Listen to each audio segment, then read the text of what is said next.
Hello, classmates and professor. My name is Caitlin Guthrie, and this is my commemorative speech for Bluefield College. I firmly believe that the most memorable moments of my life and the ones in which I felt the most spiritually awake and alive were the moments that I spent in Amsterdam and Tanzania in the summer of 2016. The trip I took was with a group called Global Leadership Adventures, whose purpose was to bring cultural awareness to people who are interested in doing humanitarian work overseas. The mission statement of our group was that before we are able to help others, we must first educate ourselves as to what they need help with. I've been fascinated with African history since I was a very young child. I spent my 5th grade year studying the genocides of Rwanda in 1994 between the Hutus and the Tutsis, and books written by child soldiers such as Ishmael B. in Tanzania. When I first gained the news that I would be taking several flights to Tanzania, I was overwhelmed with the feeling of joy and adventure. Let me start by saying that this was the longest physical journey of my life.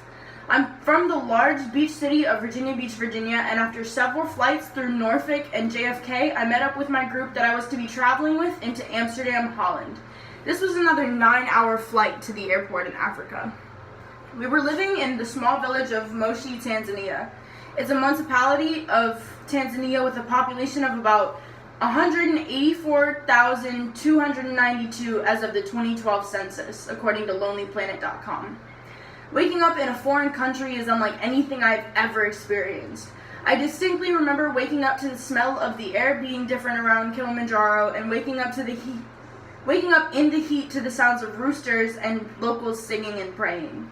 Everyone in my group was absolutely humbled and stunned by the stories of the families that we met, spoke to, learned Swahili from, and spent time with during our trip.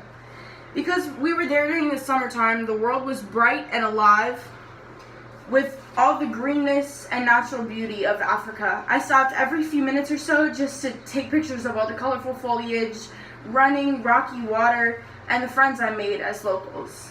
Though I am unable to recall her name, myself and 3 of my friends were assigned to a local woman as our sponsor.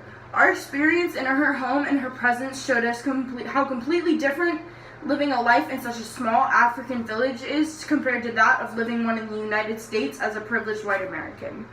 As we sat in her home and looked through her scrapbooks of memories, including ones where she grew up, her family and children, her wedding photos, listening to the same 3 Adele songs on repeat because internet is not exceedingly common among the population, we realized that although living conditions may be different and lifestyle as well, happiness, joy, and memories are something that every person, no matter what race or background, can understand universally.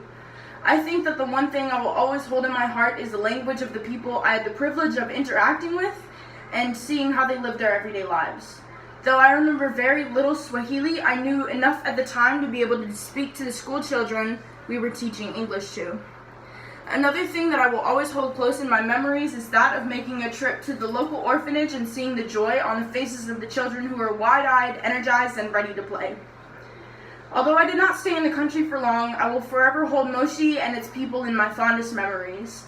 I thank everyone who traveled with me for teaching me that the world is a seemingly endless place of adventures, that joy is universal, and for allowing me the privilege of venturing so far from home to such a beautiful country.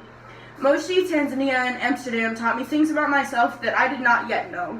These places taught me that the world is an adventure and that nature is a gift from Jesus Christ that we must cherish.